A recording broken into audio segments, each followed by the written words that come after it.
தேசிய முற்போக்கு திராவிட கழகத்தின் கேப்டன் இறந்ததுக்கு அப்புறம் முதல் மாநாடு அந்நியார் தலைமையில் முதல் வெற்றி மாநாடு இது.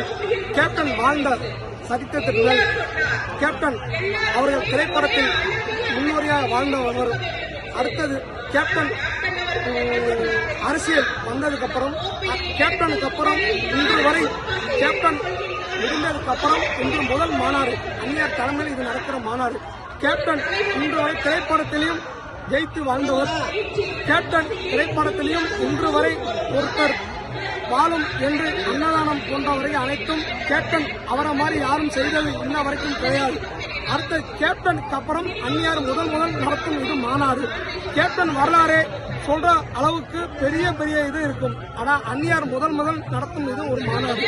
கேப்டனோட வரலாறு நினைச்சோம் அப்படின்னா கேப்டன் கேப்டன் வந்து முதல் சினிமா துறையில் வரும்போது இருந்த சின்ன திரையில் இருந்து மேல வந்து கேப்டன் நடிகர் சங்கத்தை உருவாக்கி அந்த நடிகர் சங்கத்துக்கு மேல் உருவாக்கி கேப்டன் வாழ்ந்த வாழ்க்கை எல்லாம் வரலாறும் அனைத்து முன்னேற்றத்துக்கு மேலே இன்று முதல் ஒரு மாநாடு.